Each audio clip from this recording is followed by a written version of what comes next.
Olá a todos, eu sou o Lucas aqui do canal Peperaio Hardware. Hoje eu vou fazer o review do notebook Avel Titanium G1513 MX Ti em jogos, benchmarks, além de testes de temperatura e ruído. Esse aqui é um notebook gamer bem equilibrado para quem quer, por exemplo, jogar fora de casa ou trabalhar fora de casa, já que ele tem especificações bem robustas que permitem isso. Você tem aqui um Core i7 7700HK, é um CPU mobile, já Kaby Lake 14 nanômetros com 4 núcleos e 8 threads, trabalhando até 3.8 GHz e um envelope térmico TDP do CPU de apenas 45 watts. Isso permite que você tenha um bom poder de processamento em jogos, em trabalho, qualquer tipo de aplicação e ao mesmo tempo uma baixa dissipação e, consequentemente, uma boa duração da bateria. Ele tem um gráfico integrado, o HD 630, mas além disso o notebook traz aqui uma GTX 1050 Ti da Nvidia, modelo com 4 GB de memória dedicada. O interessante é que essa não é uma versão mobile com CUDA cores reduzidos, não. Essa GPU aqui é a mesma da versão de desktop. Isso é possível graças aos avanços de tecnologia que, por exemplo, a Nvidia tem feito, ao entregar um maior poder de processamento e reduzir ao mesmo tempo o consumo de energia. Ele é equipado com 16 GB de memória DDR4 2400 MHz expansível até 32 GB. Lá no site da Avel, quando você vai comprar esse aparelho, você pode selecionar se você quer apenas 8 GB ou mesmo se você quer um Core i5 ao invés de um Core i7. Você pode optar por SSHD, por SSD M2, SSD SATA, ele tem vários slots para você poder selecionar isso. Falando em SSD, a gente tem uma versão aqui de 525 GB, sim, eu sei que é um número meio estranho, da Crucial, modelo M2, tá? No formato M2 e consequentemente você já tem um dos slots usados. Quando nós pensamos em notebooks gamer, vem à cabeça aqueles notebooks grandes e pesados, mas não é o caso desse. Apesar desse aqui não ser o notebook gamer mais fino que eu já vi, existem mais finos da própria Avel. Você tem aqui um notebook com boas dimensões e com uma tela de 15.6, então é fácil você carregar para uma Lampare, não é tão pesado para você levar para o seu trabalho, no dia a dia, enfim. Então voltando a falar da tela, a qualidade da imagem é muito bacana, IPS, Full HD, 60 Hz, é o que a maioria dos usuários já procuram. Essa tela não tem G-Sync, você encontra o G-Sync em notebooks da Avel com GPUs mais rápidas, tá? Não é o caso aqui em 1050 Ti, é uma GPU intermediária. O teclado é mecânico com iluminação RGB, isso aqui fica bem bacana, inclusive está iluminado nesse momento com o meu efeito preferido, que é o arco-íris. Isso é personalizável via software que eu vou mostrar para vocês em seguida. Ok, vamos falar do design do notebook. Em primeiro lugar, as conexões são pensadas na organização. Você não tem, por exemplo, um monte de conexão na lateral, inclusive nessa lateral aqui à esquerda não tem nada, é completamente lisa. Tudo foi movido para a parte de trás. Então você tem a conexão de alimentação da fonte, você tem HDMI, rede Gigabit, duas USB 3.0 até uma USB 3.1 tipo C, que particularmente eu não utilizo. Mas para quem quer ter um rápido acesso para um pendrive, para um mouse USB com cabo, na parte lateral direita você tem duas USBs, tá? E não tem leitor de DVD aqui, nenhum dos lados. Tem caído de desuso nos últimos anos, a Avel preferiu não colocar essa característica aqui nesse notebook. E por fim, o visual do notebook é bonito, aqui na área do touchpad é totalmente liso. Eu digo isso porque alguns notebooks da Avel têm uma certa rugosidade para você sentir, ele é um pouco áspero, né? Você sente melhor, a sua mão adere melhor. Aqui nesse caso, liso e acaba deixando bastante marca de dedo, tá? Você tem algumas curvas nas laterais do notebook, na parte traseira logo Avel em relevo e dá uma impressão ali nesse material da tampa que parece um alumínio escovado, né? Acaba dando um charme a mais para o notebook. De uma forma geral, eu achei o notebook bonito, na cor preta, sem muitas firulas, ok? Vamos agora ao que realmente importa, que são os testes de performance. Então no topo esquerdo vocês podem acompanhar o monitoramento em tempo real, ele mostra a quantidade de FPS, frequência da GPU, temperatura e utilização, além da frequência do processador, a temperatura dele e utilização. Nós sabemos que temperatura é muito importante, especialmente nesses casos de dispositivos mais finos. Nós temos a memória de vídeo dedicada, os 4 GB da 1050 Ti, e a memória RAM, além do gráfico de frame time. No lado direito nós vemos os resultados obtidos após mais de uma rodada e um tempo maior do que aparece no vídeo. Então, para obter métricas mais precisas, eu rodo 1, 2, 3 vezes, quantas vezes for preciso para obter um resultado confiável. É apresentado também o índice de fluidez, ele avalia a variação média do tempo do frame, a fim de determinar o quão fluido o jogo está para determinado hardware, como está a experiência de jogo, porque não é apenas FPS, quantidade, e sim a qualidade desses frames. Então nós temos aqui um resultado onde acima de 85 é considerado uma experiência fluida.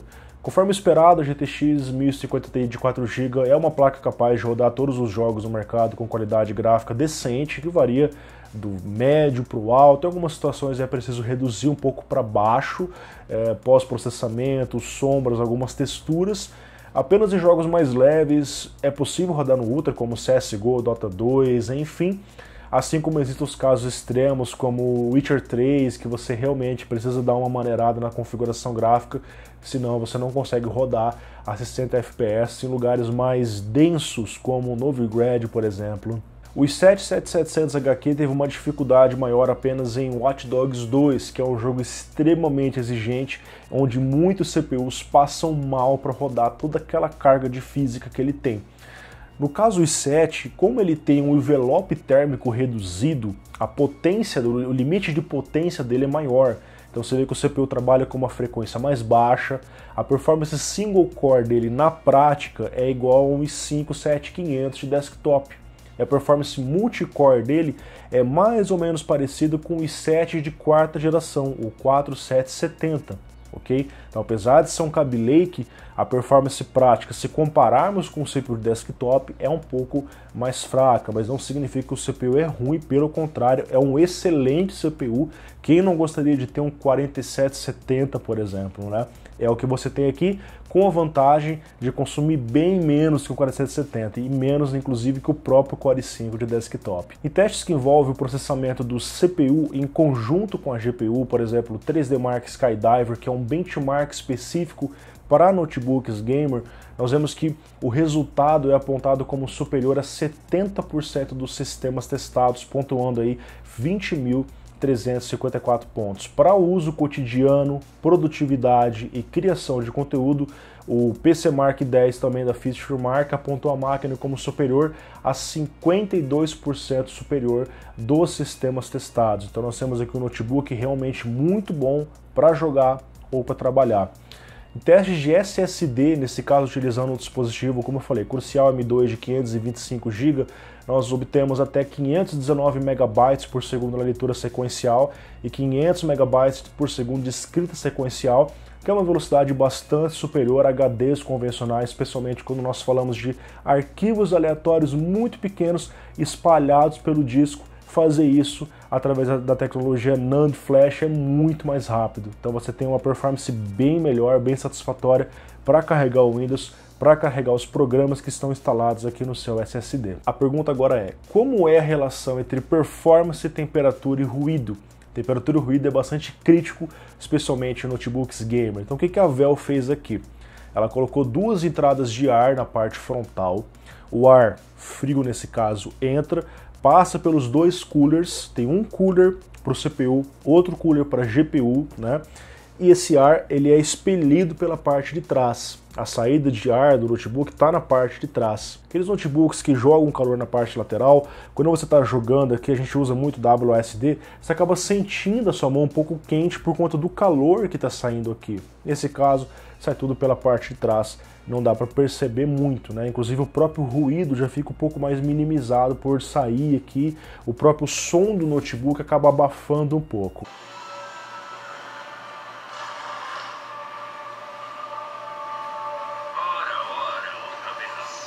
Então os testes foram conduzidos com temperatura ambiente em 24 graus, rodando aí o multiplayer do jogo Battlefield 1, que é bem exigente para CPU e GPU.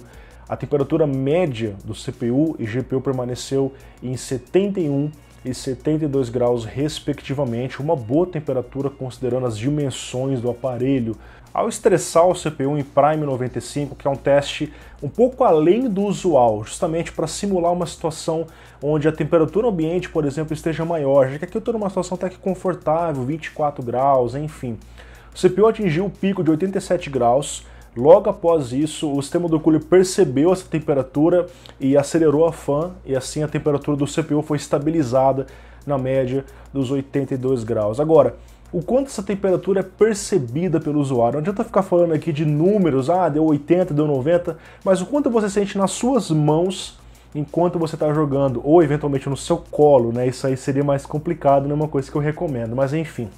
Então, usando um equipamento de medição, nós observamos que ao jogar na área superior esquerda, a temperatura fica na média de 23 a 25 graus. Conforme o movimento da esquerda para a direita, a gente chega até um spot de calor de aproximadamente 37 graus, imediatamente acima de um dos coolers, provavelmente da GPU, que tem um TDP maior. Essa é uma temperatura que não incomoda ao colocar a mão em cima, tá? Não é uma temperatura alta, inclusive 37 graus é aproximadamente a temperatura do corpo humano, ok? Claro que pode ter uma variaçãozinha ali. Na área do teclado, nós tivemos uma variação de apenas 1 grau a mais na área esquerda, mais uma vez movimentando ali na área do numpad do lado direito, nós encontramos até 37 graus. E por fim, a área do touchpad, onde você descansa os seus pulsos em jogo, temperatura máxima de 27 graus. Inclusive na parte traseira, se a gente mede ali, a gente encontra facilmente 50, 51 graus, tá? E aí sim é uma temperatura que não dá para ficar com a mão, ainda bem que é na parte de trás que não vai te prejudicar. O ruído do aparelho em descanso é praticamente imperceptível, você confunde até com o próprio ruído ambiente, tá bem tranquilo. Quando você trabalha, assiste vídeos, cria planilhas ou filmes, enfim, o ruído aumenta um pouquinho, nada muito considerável, mas dá para você perceber um pouco mais. Quando você joga é inevitável, você está aumentando o uso de CPU, aumentando o uso de GPU, você está estressando a sua máquina, o cooler vai ter que acelerar para não deixar a temperatura ficar excessivamente alta, já que isso reduz a performance.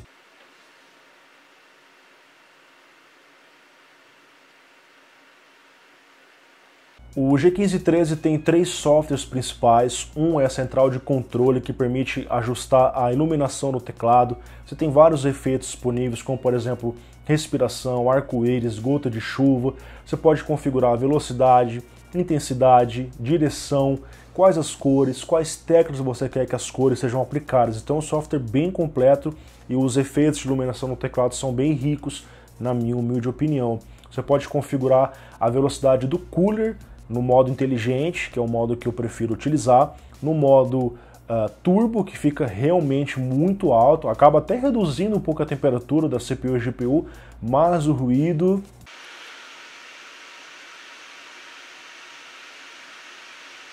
Esse aqui é o teste de gravação da webcam e do microfone do Avel G1513MX TI. Numa interface pequena, a imagem aparece sem distorções, bem limpa. Quando você amplia essa imagem, então você começa a observar alguns chuviscos, né, por conta da qualidade da webcam, que eu diria para vocês que está decente, considerando que é um notebook, né, geralmente as webcams são bem simples, e o áudio também está legal, apesar de capturar um pouco do ruído ambiente, conforme vocês estão vindo. Eu estou com outro notebook aqui perto, que também está tendo um certo ruído, então dá para você escutar. Claro que se você coloca um headset com um microfone, aí o microfone vai ser do seu próprio headset. Mas na minha opinião está ok. Bom, então eu estou usando esse notebook há mais de um mês. Desde o ano passado eu estou aqui me divertindo um pouquinho com ele. E eu vou contar para vocês um pouco da minha experiência de uso. Bom poder de processamento para jogar de forma casual, não com tudo no ultra, mas dá para você jogar e... baixa dissipação, o notebook não fica tão quente, os componentes não ficam tão quentes. Tem notebook que esse mesmo i7 chega a 95 graus em jogo, muito fácil, tá? Por quê? Você tem dois componentes, um acaba passando calor para o outro, então tudo fica muito quente ali dentro do notebook. Particularmente eu não gostei muito desse teclado mecânico, ele incomoda um pouco na forma de digitar, não é muito prazerosa Para mim, é claro que isso é totalmente subjetivo, pode variar de pessoa para pessoa e faz bastante barulho. Então, para quem está acostumado com notebooks com aquelas teclas bem macias e bem silenciosas, você pode sentir uma certa diferença ao trabalhar com ele aqui.